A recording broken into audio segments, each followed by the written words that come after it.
Olá, sejam todos muito bem-vindos, muito bem-vindas à leitura desse conto, um dos contos mais famosos, um lindo conto de fadas chamado Branca de Neve. Eu tenho certeza que você já ouviu essa história, ou leu o livro, ouviu o desenho, ouviu o filme, tantas versões, inclusive, né, desse filme que fizeram. E a proposta de hoje é olhar sobre esse outro ponto de vista, olhar como um conto terapêutico que traz uma mensagem simbólica por trás de cada cena, de cada personagem. E não se engane, tá? É uma mensagem muito profunda. Então, o meu convite para você é que a gente olhe além do aparente, que você se prepare, respire onde você está e prepare o seu coração para a leitura desse conto, que é extremamente profundo e traz muito conteúdo interno que vai emergir na leitura do mesmo. Eu vou iniciar a leitura, claro que é uma versão mais resumida, porque é um conto mais longo, né? Imagina o filme que dura 1 hora e meia, 2 horas. Essa aqui é uma versão mais curta para vocês terem acesso mais uma vez a esse conto. Tudo bem? Então, respira profundamente e vamos lá. Era uma vez um rei que vivia num reino distante com a sua filha pequena, que se chamava Branca de Neve.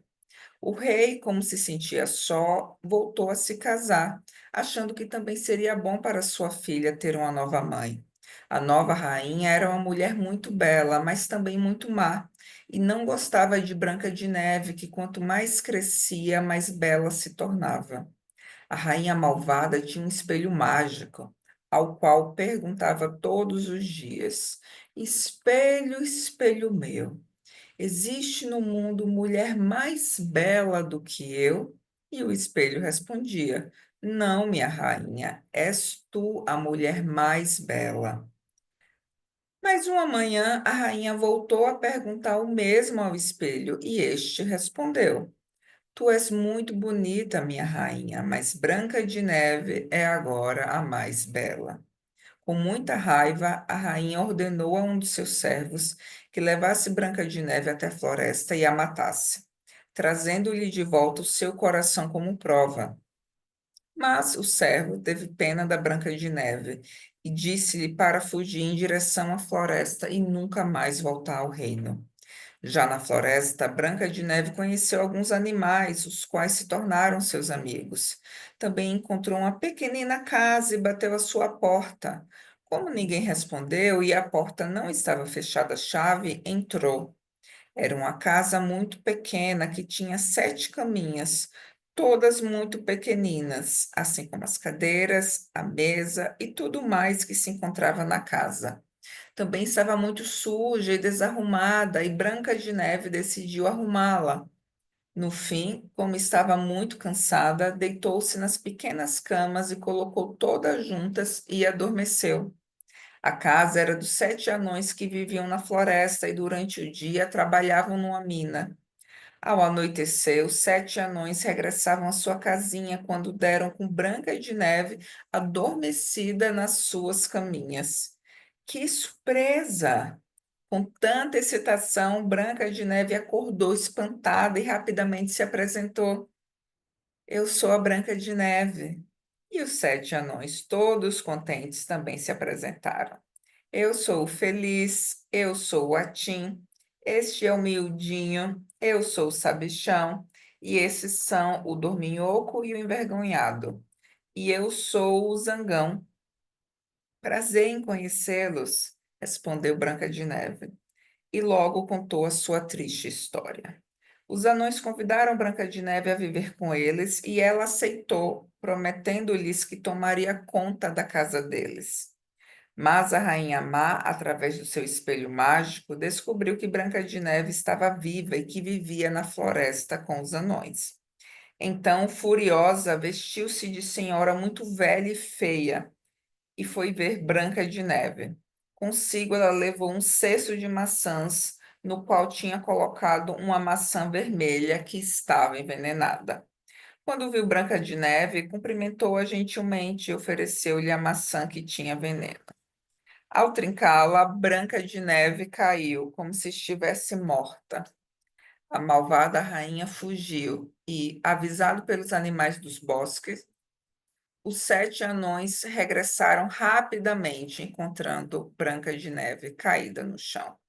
Muito chorosos, os anões colocaram Branca de Neve numa caixa de vidro rodeado por flores. Estavam todos em volta de Branca de Neve quando surgiu no meio do bosque um príncipe no seu cavalo branco. Ao ver Branca de Neve, o príncipe de imediato se apaixonou por ela e, num impulso, a beijou. Branca de Neve acordou. Afinal, ela estava viva. Os anões saltaram de alegria e Branca de Neve ficou maravilhada com o príncipe. O príncipe levou Branca de Neve para o seu castelo, onde se casaram e viveram muito felizes para sempre. Quero te conduzir agora para um exercício. Vou pedir para você fechar os olhos, ficar sentada numa postura ereta e deixar vir para a sua mente uma imagem desse conto que eu acabei de falar. Qual é a imagem que está martelando aí dentro de você?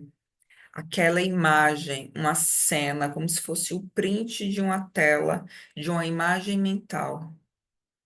Qual é a cena que te despertou mais atenção? Deixa que o teu inconsciente traga.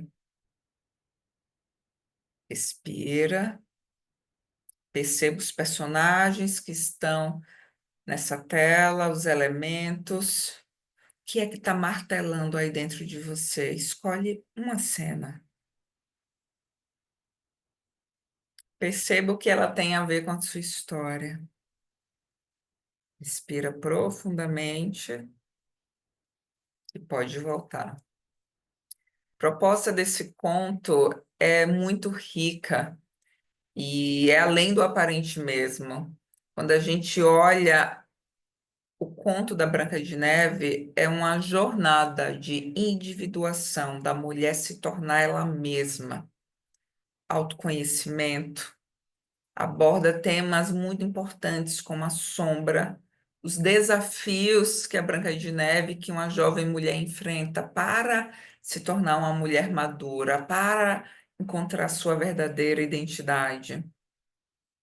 E para ela chegar nesse caminho dela se tornar ela mesma, com a identidade forte estabelecida, vai exigir dela sair da zona de conforto.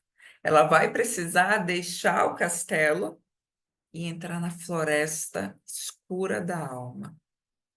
A Branca de Neve representa esse estágio inicial da mulher, ainda muito inocente, ainda muito imaturo, ainda muito no mundo das ilusões.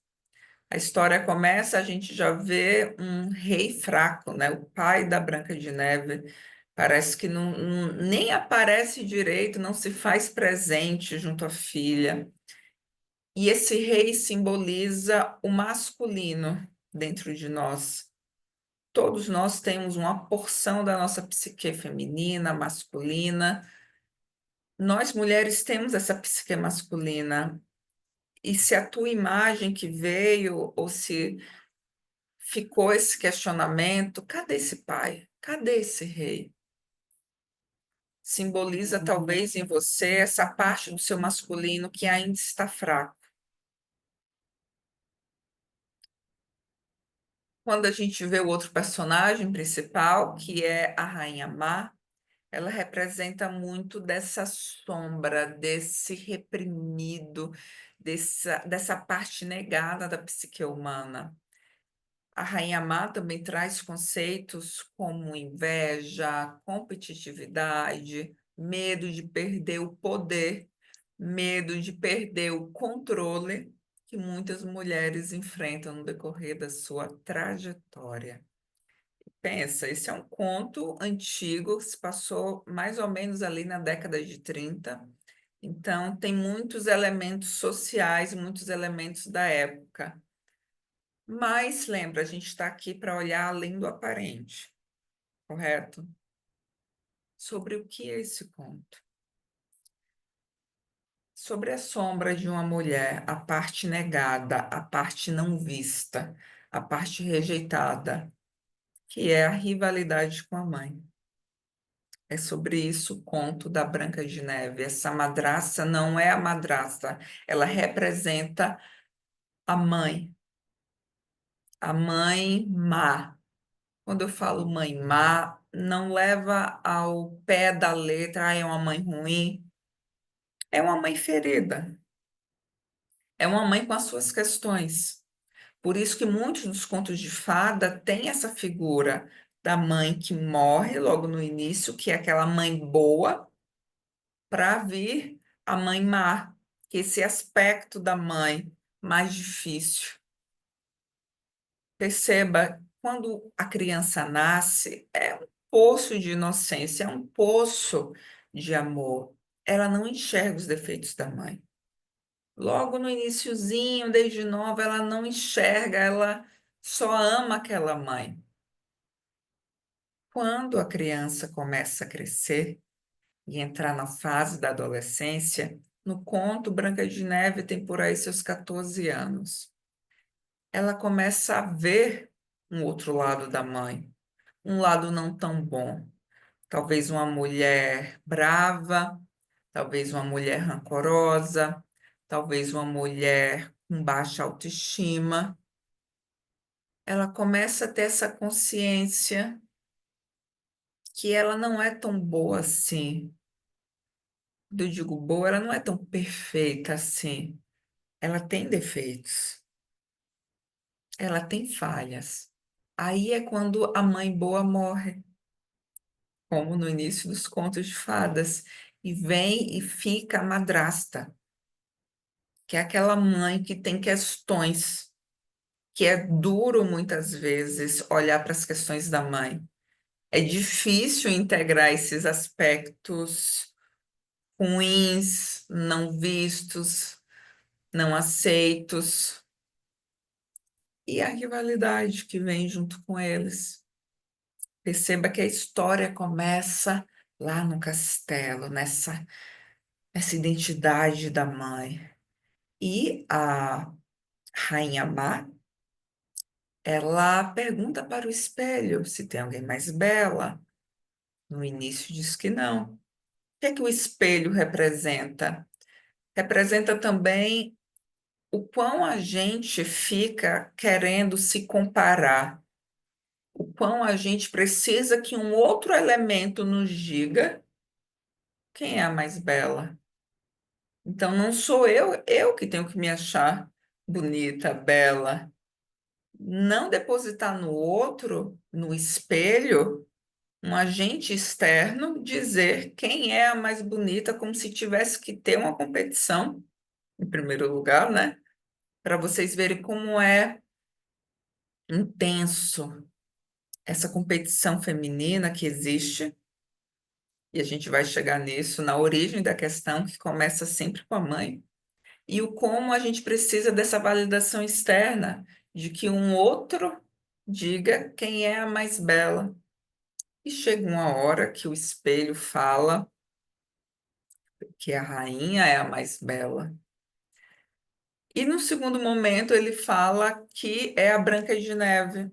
E eu quero ler um trecho para vocês desse livro, A Psicanálise dos Contos de Fada, sobre esse trechozinho que aparece do espelho. O espelho mágico parece falar com a voz de uma filha e não com a de uma mãe. Como a menina pequena acha que a mãe é a pessoa mais bela do mundo. E é isso que o espelho inicialmente diz à rainha. Mas, como a menina mais velha se acha muito mais bela do que a mãe, é isso que o espelho diz mais adiante. Então, na primeira vez que o espelho diz que a rainha mais bela representa a menina que acha a mãe a mais linda. Na segunda vez, já representa a menina que cresceu, que já é uma adolescente, que se acha mais bela do que a mãe.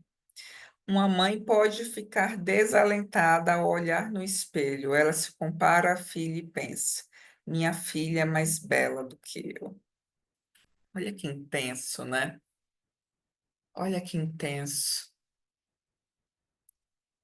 E a verdade é que o espelho traz à tona essa rivalidade que já existia, mas que ele escancara, escancara. E é muito importante aqui a gente perceber o quão essa mãe também começa a se comparar com a filha.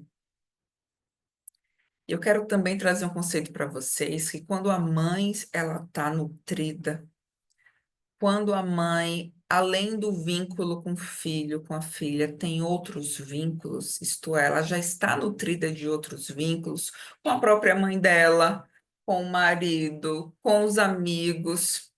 É como se ela afrouxasse o fio e ela deixa os filhos irem para a vida. Vai para a vida, filha, vai para a vida, vai que você é forte. Porque ela não precisa se alimentar daquela relação. Ela já tem os vínculos de força dela. Agora, quando a gente tem uma mãe que não tem mãe, uma mãe que não se nutriu da mãe dela, que não tem outros vínculos, que não tem um vínculo abastecido com o marido, ou com os amigos, com as amigas, com aquela presença, ela vai querer se alimentar totalmente desse filho, dessa filha, exercendo uma dependência, um poder, uma influência sobre eles. E muitas vezes essa menina quer ir para a vida. Esse filho quer ir para a vida, já começa a entrar na fase adulta, aí é nessa hora que aquela mãe boa morre e entra a madraça que diz: Não, você não vai para a vida, não, você vai ficar aqui, você vai cuidar de mim. Aí aparece um bom homem para essa menina, e ela fala: Não, esse cara não serve para você. O que é que ela está dizendo ali? Não, ninguém é bom o bastante, porque eu quero que você fique aqui em casa cuidando de mim. Ou aparece uma oportunidade de trabalho que é de viagem, é para morar fora. Não, esse trabalho não tem nada a ver com você. Quem está falando ali é a mãe má, que é a madraça, que não, é meu. Você vai fazer a minha vontade, você vai estar sobre o meu poder. E muitas vezes o filho ou a filha precisa fugir. E aqui no caso, a Branca de Neve fugiu. E ela fugiu quando o caçador que a madraça pediu para matar a Branca de Neve, ele não conseguiu. O que é que esse caçador representa? Um homem, então representa essa energia masculina que mais uma vez aparece, sendo que quando apareceu do rei, do pai da Branca de Neve, era um masculino fraco, um ânimos fraco. Já o do caçador é forte, forte o suficiente para salvar, para tirar a Branca de Neve do risco. Afinal, a rainha pediu para matar e ele fala não. Então, não é um masculino que fere a mulher, mas também veja que ele não defende. Ele não defende. Ele não vai e compra essa briga com a rainha. Ele diz: Ó, só foge. Só foge, que eu vou dizer que eu te matei, tá tudo certo. Então, a gente percebe uma pequena evolução dessa porção masculina. E Branca de Neve foge, foge dos perigos dessa mãe má, dessa madrasta. Lembra o que eu falei há pouco? Que às vezes a gente precisa fugir dos fios dessa madraça que quer manter como foi uma mãe que não foi nutrida, que não tem outros vínculos além dos filhos. Geralmente é comum de acontecer quando a mãe deixa tudo, larga tudo, não tem vida social, não tem amizades, não tem vínculo com o marido, não tem trabalho, não tem amigos, não tem vínculo com aqui, ó, com o pai, com a mãe dela. Então ela joga tudo nas mãos dos filhos, né? Essa nutrição. E é pesado, e muitas vezes os filhos precisam fugir desse domínio exacerbado. E é isso que a Branca de Neve faz. E vai floresta dentro, na escuridão da alma, que simboliza o inconsciente, nesse espaço onde ela se depara com desafios e que ela vai crescendo e percebe que ela vai entrando na floresta e tem os animaizinhos, e ela vai conversando com os animaizinhos, fazendo amizade. O que é que representa esses animais? Elementos instintivos da intuição dela, né? E ela vai conversando com os instintos até chegar na casa dos anões que ela adormece, que aí é um símbolo para o processo de incubação. Eu vi algo, aquele algo me impressionou, digamos assim, eu precisei lidar, eu preciso dormir para lidar com isso, porque foi suado, foi sofrido, e ela dorme. E a Casa dos Anões representa essa nova identidade dela, ainda pequenininha, casinha pequenininha, com as caminhas pequenininhas, com as mesinhas pequenininhas. Ela teve que juntar as caminhas para dar uma. Então, essa pequena identidade dela, que é o nosso processo como jovem mulher, que a gente vai aos poucos ganhando a nossa identidade, e no início ela é pequena, ela é frágil. E vem os anões com aqueles nomes, né? Que representam as virtudes, representam os sentimentos dentro dela. Ela tem a porção dela feliz, envergonhada, zangada. Ela tem tudo isso. E ela tem que lidar com tudo. Tem que lidar com tudo, tem que lidar com as emoções, tem que lidar com aquilo que a vida está apresentando para ela. E ela chega e, olha, vou ficar aqui e eu vou trabalhar para vocês. E ela limpa, e ela cuida da casa. E ainda nesse estágio da mulher, né? O que é que eu tenho que fazer para ser boa? Para ser boa, para ser aceita, para ser amada, para ter um lugar. Eu tenho que limpar, tenho que cuidar da casa, eu tenho que cuidar dos anões, eu tenho que ser uma boa dona de casa e boa mãe. Lógico que a gente traz aqui, é um conto lá de trás, um conto antigo, mas às vezes nem tão antigo assim. Ela fica limpando e cuidando e fazendo todos os serviços e trabalhando.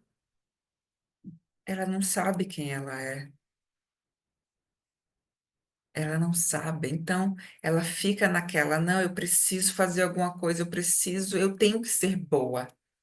Eu tenho que ser boa, eu tenho que fazer algo, eu preciso cuidar. E olha só, ela começa a exercer a maternagem para os anões, limpando, dando de comer, cuidando. Ela acredita que o valor dela está nesse limpar, e limpa, e limpa, e limpa, e limpa. E quantas de nós, apesar desse conto ser antigo, né? Se a gente olha para as nossas mães, para as nossas avós, elas foram ensinadas também, né, que para ser uma esposa de valor, para ser uma mulher de valor, o que é que você tem que saber? Você tem que saber cozinhar, costurar, lavar, passar, limpar. Isso é o que uma boa mulher faz. Foi isso que muitas, talvez algumas de nós aprenderam, talvez nossas mães, nossas avós, nossas bisavós. E nessa falta de conhecimento de quem nós somos, os nossos desejos, as nossas vontades, o que a gente quer de verdade. Será que uma avó nossa que foi ensinada que uma mulher para ter virtudes tem que cozinhar, limpar, passar, cuidar de tudo? Será que ela queria fazer aquilo? Será que ela não queria trabalhar, ter a sua profissão, dirigir, dirigir? Já escutei essa história de uma das minhas clientes que teve uma avó que o sonho dela era dirigir. Só isso. O que é que você aprendeu? O que é que você teve que aceitar como sendo aquilo que é o correto, aquilo que vai te empregar valor.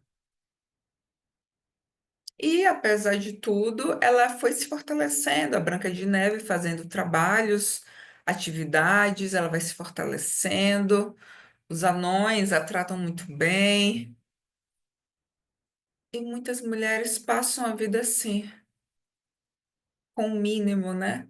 Ai, pelo menos aqui eu estou segura, pelo menos aqui eu tenho um certo conforto. E os anos vão passando, e as mulheres limpando, e as mulheres cozinhando. E as mulheres passando, e as mulheres cuidando.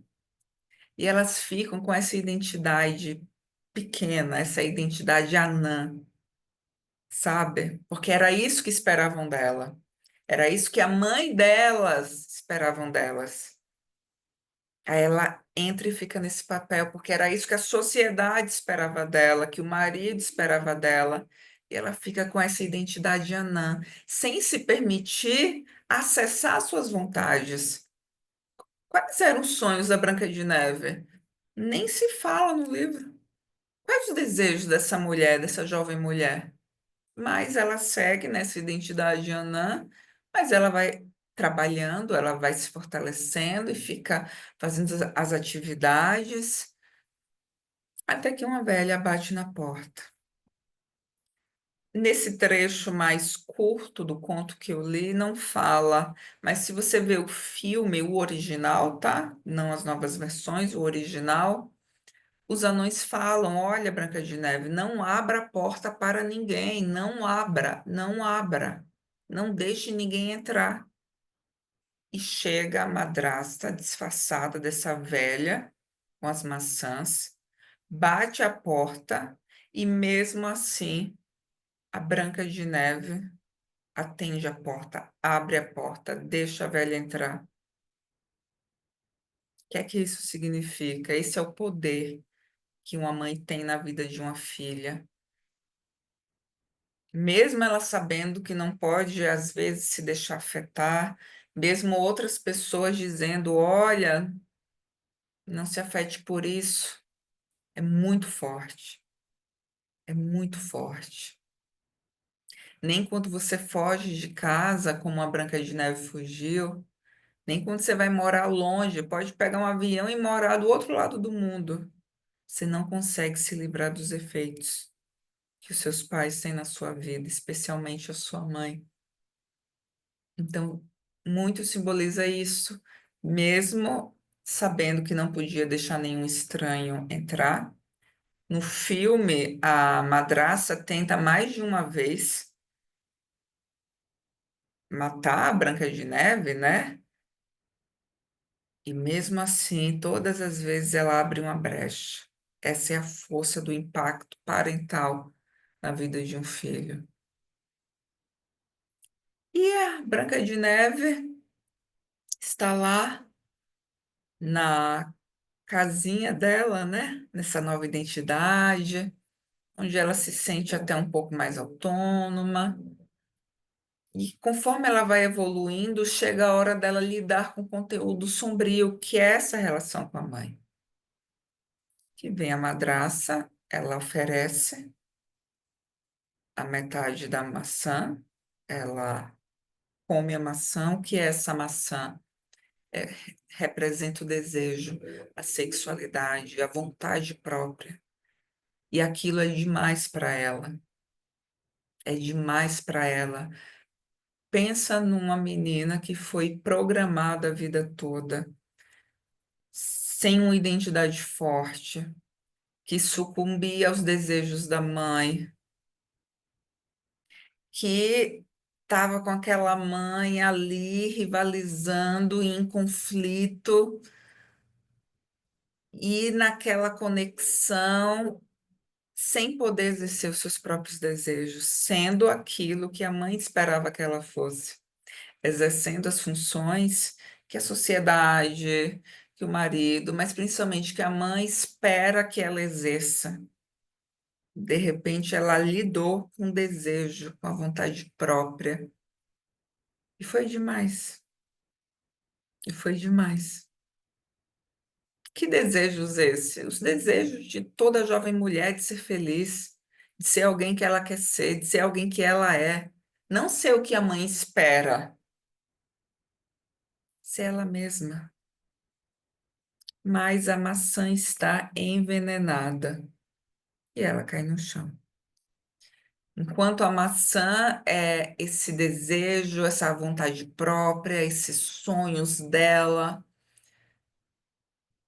o veneno aqui é a inveja da mãe, que está contaminando o desejo dessa mulher.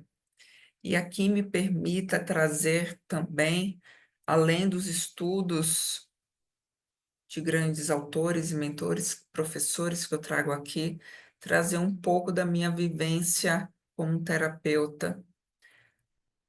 O veneno é a inveja da mãe. Fala-se muito, né, disso, dessa inveja, dessa rivalidade. Mas eu vou trazer algo a mais. Quando aqui fala inveja, eu quero que vocês imaginem uma mãe que passou por feridas e dores. Afinal, ela é um ser humano. A função materna é divina, mas ela é humana. E muitas vezes ela não sabe lidar de uma forma funcional com a própria filha. Seja por questão de inveja mesmo, de ver ela, de se ver envelhecendo, perdendo a sua beleza, ao mesmo passo que a filha está ficando cada vez mais bonita, cada vez mais sensual. Então, opa, tem aquele choque, pode ser sim, mas eu vejo também, na minha experiência como terapeuta, outras questões que muitas vezes a mulher não sabe lidar.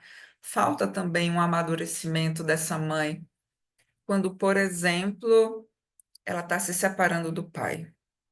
Então, o casamento acabou, muitas vezes esse pai já está com outra mulher, e ela fica, ai, tá vendo, filha? Ele tá lá com outra, não tá nem aí pra gente. E muitas vezes não é que o pai não tá nem aí para a filha, não tá nem aí para ela como mulher, mas ainda assim é um pai presente. É um pai que tá lá. Mas essa mulher tá tão ferida que ela, consciente ou inconscientemente, ela joga esse veneno para a filha. Ou, como eu citei aqui no exemplo, a filha ganhou um convite para trabalhar lá na Europa. E ela é uma mãe que está separada do pai, está sozinha, não tem muitos amigos, não tem vínculos com a família dela, com o passado, com o pai e a mãe dela. E ela, não, filha, é melhor você não aceitar, isso aí é perigoso. Nesse momento, ela está olhando para a filha, não, ela não quer ficar sozinha. Então, ela começa a arrumar defeitos no namorado, começa a arrumar defeitos no casamento. Isso acontece também com homens, com filhos meninos, tá? Mas como aqui é a história da Branca de Neve, eu foquei na filha. Então, aqui, quando o veneno é a inveja da mãe, me permita, com base na minha experiência, colocar não só inveja. O veneno são as dores da mãe, as feridas da mãe que ela não consegue lidar e ela joga e espirra na filha, seja por meio de uma dependência emocional, seja colocando a filha contra o pai, seja querendo manipular a filha, contando histórias tristes para que a filha tenha dó, para que a filha dê dinheiro, ou uma série de disfuncionalidades. Esse é o veneno. Quando a Branca de Neve morde, a maçã é o desejo e as suas vontades, e tem o veneno da mãe. E ela sucumbe. E muitas vezes essa jovem mulher ela não se autoriza a ser feliz, não se autoriza a viver o seu sonho, ter os seus desejos, viver os seus desejos por culpa, por culpa. Como é que eu vou ser feliz quando a minha mãe não foi? Como é que eu vou prosperar quando a minha mãe não foi? E ela entra nesse processo de culpa interno muito grande. Isso é muito denso, isso acaba com a psique.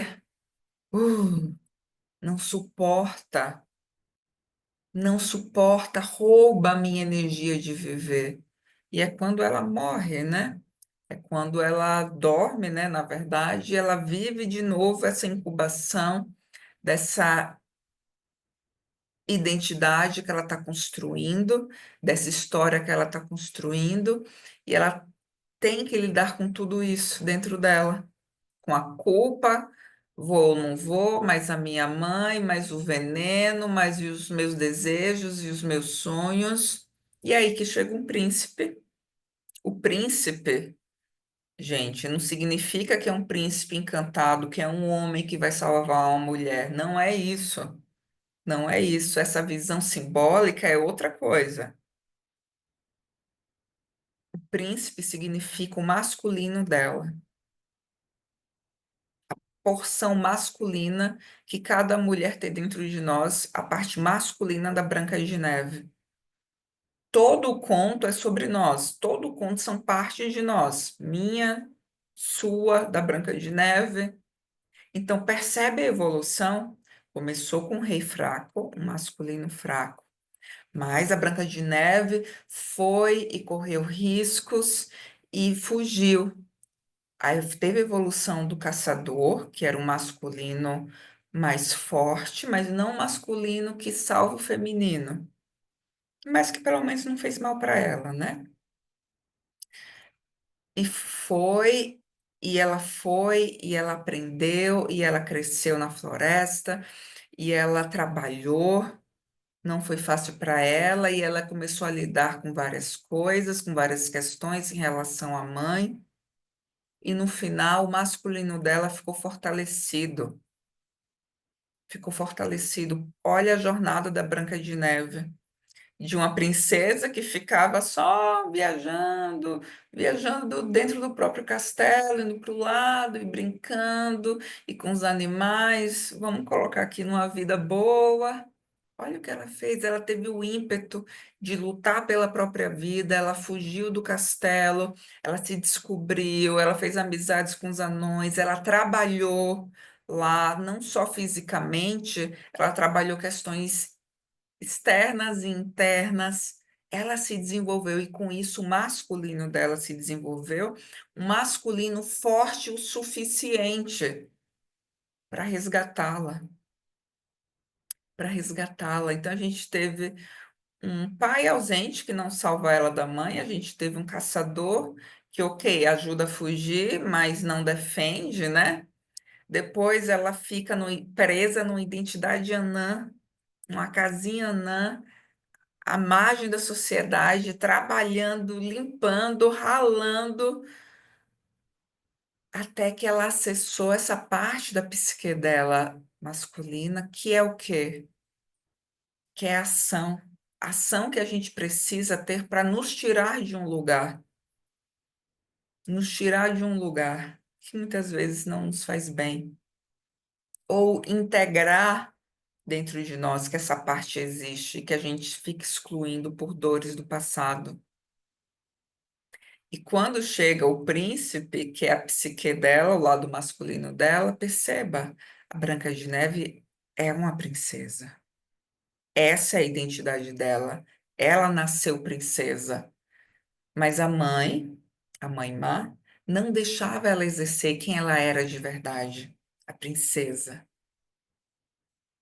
Então ela se afasta da mãe, ela foge daquilo, ela desenvolve, vai desenvolvendo a identidade dela que estava como anã, viveu como empregada dos anões por um tempo, até que surge, se abre para a nova identidade, para a verdadeira identidade dela como princesa e rainha ao final. E agora uma reflexão: quantas de nós mulheres se casam com homens que a subjugam e ela fica lá, limpando, aguentando, sendo aquilo que a mãe falou que ela tinha que ser. E ela às vezes quer sair daquilo, quer fazer diferente, mas sente culpa. Quer ter um destino diferente da mãe, mas sente culpa. Quer ter um amor saudável, quer ter dinheiro, quer ter reconhecimento, mas sente culpa. Então, ela continua fazendo aquilo que a mãe dela acha que é certo. Aí, crise no relacionamento, encontra um homem que maltrata, seja no relacionamento, no trabalho, nas suas relações, e ela fica presa. Ela só consegue sair quando ela integra o feminino e o masculino dela. Ela vai se desenvolvendo. E o masculino, que tem essa força da ação, que toda mulher tem, essa porção masculina, acorda. E ela fala: não, não vou ficar mais aqui de jeito nenhum. Não. E ela toma uma decisão. Ela toma uma decisão, que é representada por esse príncipe que chega e diz: eu sei quem você é. Você é uma princesa. Aí eles se beijam, se casam, vão morar no castelo, que é essa nova identidade dela. E ela começa a viver aquela vida que é para ela, que é dela, que é a identidade dela, que é a essência dela, que é de rainha, que é de rainha. Então perceba quão profundo é esse conto. Talvez você estivesse esperando algo superficial, mas eu falei desde o início, prepare vocês, que é um conto muito profundo, que trata de temas muito delicados da psique de uma mulher, da relação com a primeira mulher da vida dela, que é com a própria mãe. Existe uma jornada para nós, uma jornada que muitas vezes vai ser necessário trabalho árduo, vai ser necessário a gente passar pelas sombras, sombras da nossa psique, lidar com questões difíceis em relação à nossa mãe, se dar conta de assuntos difíceis em relação à nossa mãe, processar aquilo, elaborar aquilo, passar por esse processo de incubação para a gente chegar à nossa verdadeira identidade, com os nossos desejos, com os nossos sonhos, com os nossos objetivos e com essa força que a gente tem dentro de nós, que você tem dentro de você, botar para fora esses sonhos. No fundo, você sabe quem você é. Viva quem você é. Um beijo grande, espero que tenha gostado. Utilize o workbook aqui para você fazer as anotações, para você melhor elaborar esse conto. No workbook vai ter um resumo, vai ter umas perguntas que vão te ajudar a elaborar melhor esse conto. Combinado? Um beijo grande e nos vemos no próximo.